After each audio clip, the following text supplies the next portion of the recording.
Basically जो PC होने वाला है भाई, ये बजट फ्रेंडली पीसी है। 55,000। क्या क्या बात कर रहे हैं? चल चल चल चल चल।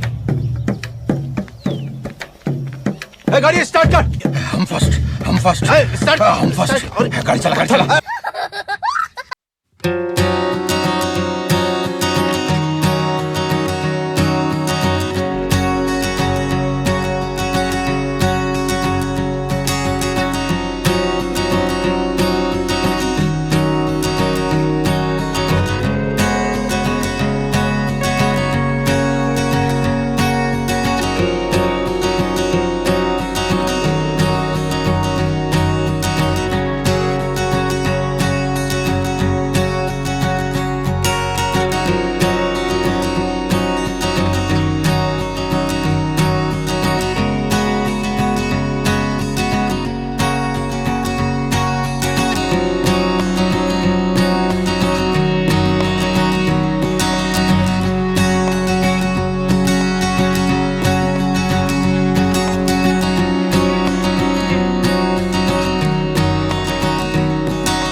सिक्सटीन सिक्सटी सुपर का ग्राफिक्स कार्ड आएगा टोटली 55,000 के अंदर विद ग्राफिक्स कार्ड ये पीसी बनता है। अगर इसको मैं रिड्यूस करूँ तो आपको ग्राफिक्स कार्ड का अमाउंट रिड्यूस हो जाएगा, तो आपको 40 से 45 रुपए के अंदर ये पीसी आराम से मिल जाएगा अगर आप विदाउट ग्राफिक्स कार्ड लेते हो। ऐसा पीसी अगर आपको चाहिए तो आप हमें प्लीज़ कमेंट करके या हमारे नंबर पर कॉल करके बताइए, हमारे दिए गए नंबर पर।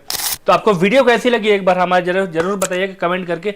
और ये वर्थ इट है 55,000 विद 1660 सुपर के साथ, i5 12 generation, 16GB 1TB SSD के साथ, और DDR5 रैम और DDR5 मदरबोर्ड। ये सारी चीज़ें अगर आपको वर्थ इट लगता है तो प्लीज़ एक बार पिंक करके जरूर बताइएगा। चैनल पे नए हो तो प्लीज़ सब्सक्राइब करना मत भूलिएगा। अपने भाई को सपोर्ट करो यार, जल्द से जल्द हम ऐसे इससे अच्छे पीसीस और लेके आएंगे आप सबके लिए। थैंक यू सो मच, मिलते हैं नेक्स्ट वीडियो में। बाय।